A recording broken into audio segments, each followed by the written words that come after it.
नमस्ते। Artificial intelligence यानी AI एक बहुत बड़ी लहर की तरह हमारी दुनिया की तरफ बढ़ रहा है। तो आज हम इसी लहर को समझने की कोशिश करेंगे और ये जानने की कोशिश करेंगे कि हमारे लिए इसके मायने क्या हैं। जरा इस नंबर को देखिए, 15.7 खरब डॉलर। ये सिर्फ एक नंबर नहीं है, ये वो रकम है जो एआई साल 2030 तक हमारी ग्लोबल इकोनॉमी में जोड़ने वाला है। मतलब ये दिखाता है कि हम कितने बड़े बदलाव की दहलीज पर खड़े हैं। और अब ये आंकड़ा 30 करोड़ ये दुनिया भर में उन नौकरियों की संख्या है जिन पर ऑटोमेशन का खतरा मंडरा रहा है। ये सिर्फ एक आंकड़ा नहीं, बल्कि लाखों करोड़ों लोगों की जिंदगी पर पड़ने वाले असर का एक सीधा संकेत है। तो ये जो बड़े बड़े आंकड़े हैं ना, ये हमें एक बहुत ही ज़रूरी मोड़ पर ले आए हैं। एक ऐसा मोड़ जिसे कई एक्सपर्ट्स एआई क्षितिज या एआई होराइजन कह रहे हैं। चलिए इसे और गहराई से समझते हैं। तो ये एआई क्षितिज आखिर है क्या?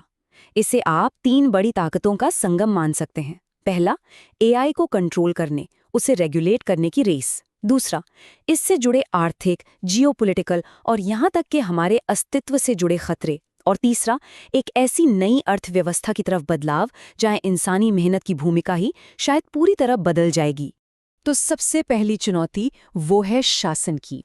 और यहाँ एक बहुत बड़ा असंतुलन है। जिस रफ्तार से एआई को बनाया और लागू किया जा रहा है, वो रफ्तार उस पर नियम कानून बनाने की रफ्तार से कहीं कहीं ज्यादा तेज है। अब दुनिया इसे कैसे देख रही है? इसमें 2 बड़े मॉडल सामने आते हैं। एक तरफ है यूरोपियन यूनियन, जिसने दी एआई एक्ट नाम का एक मजबूत बड़ा कानून बनाया है। वहीं दूसरी तरफ है अमेरिका, जिसका तरीका काफी बिखरा हुआ है, जो अलग अलग सरकारी आदेशों और राज्यों के कानूनों पर टिका है। चीन का नजरिया तो बिल्कुल अलग है। वहां सब कुछ सरकार के कंट्रोल में है और उनके अपने रणनीतिक लक्ष्यों से जुड़ा है। और बाकी दुनिया, वहां भी कोशिशें हो रही हैं, जैसे बैलेंसली घोषणा। लेकिन सच तो ये है कि किसी एक ग्लोबल समझौते पर पहुंचना अभी भी बहुत दूर की बात लगती है। चलिए अब आते हैं दूसरी बड़ी चुनौती पर, और वो है एआई से जुड़े हुए खतरे यानी रिस्क। और ये रिस्क छोटे मोटे नहीं हैं, ये आज होने वाली आम समस्याओं से लेकर भविष्य में हमारे अस्तित्व पर सवाल उठाने वाले खतरों तक फैले हुए हैं। इन खतरों को हम 3 लेवल पर देख सकते हैं। पहला तो वो जो अभी हो रहा है, जैसे कि नौकरियों में भेदभाव करने वाले एआई टूल्स या फिर डीप फेक से फैलती गलत जानकारी। दूसरा लेवल है सिस्टमिक रिस्क, मतलब ऐसा खतरा जो पूरे सिस्टम को गिरा दे, जैसे शेयर बाजार का क्रैश हो जाना। और फिर आता है तीसरा और सबसे गंभीर खतरा, एक ऐसी एआई का बन जाना जो इंसानी दिमाग से भी तेज हो और हमारे कंट्रोल से ही बाहर हो जाए। इसी सबसे बड़े खतरे को एक नाम दिया गया है, द अलाइनमेंट प्रॉब्लम। बहुत सिंपल शब्दों में इसका मतलब है ये पक्का करना कि एआई के लक्ष्य हमेशा इंसानों की भलाई से जुड़े रहें। और यकीन मानिए, ये कोई साइंस फिक्शन की कहानी नहीं है। दुनिया की बड़ी बड़ी एआई लैब्स में इस पर बहुत गंभीरता से काम चल रहा है। और अब आते हैं उस तीसरी चुनौती पर जिसका असर शायद हम सब पर सबसे ज्यादा पड़ने वाला है, हमारी अर्थव्यवस्था और हमारी नौकरियों पर। एआई सिर्फ हाथ का काम ही नहीं, बल्कि दिमाग से किए जाने वाले मुश्किल कामों को भी ऑटोमेट करने की ताकत रखता है। तो देखिए, यहाँ साफ दिखता है कि कैसे अलग अलग नौकरियों पर अलग अलग लेवल का खतरा है। डेटा एंट्री जैसे काम हाई रिस्क पर हैं, तो वहीं सॉफ्टवेयर डेवलपर्स जैसे काम मॉडरेट रिस्क पर, और हेल्थ केयर जैसे कुछ काम फिलहाल कम खतरे में हैं। पर असर हर किसी पर पड़ना तय है। यहाँ पर एक बहुत जरूरी सवाल उठता है। पहले भी तो टेक्नोलॉजी आई थी, नई नौकरियां भी तो बनी थी, तो इस बार ऐसा क्या अलग है? ये क्रांति बाकियों से अलग क्यों है? इस बार मामला अलग है और इसके पीछे 3 बड़ी वजहें हैं। पहली, रफ्तार।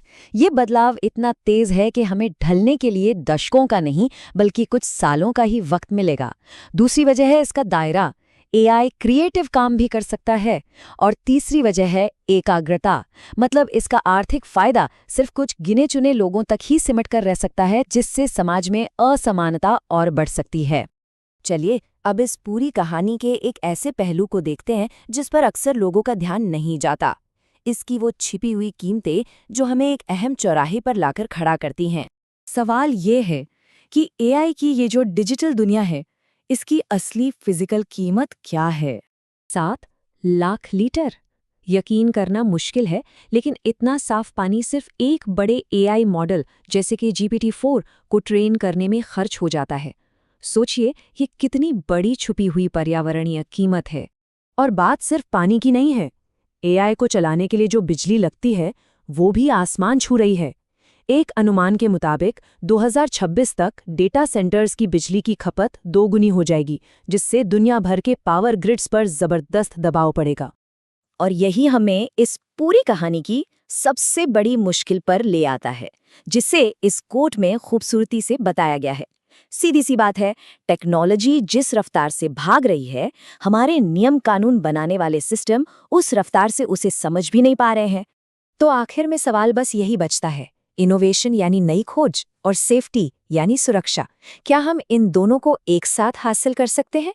ये वो सवाल है जिसका जवाब हमारा आने वाला कल तय करेगा।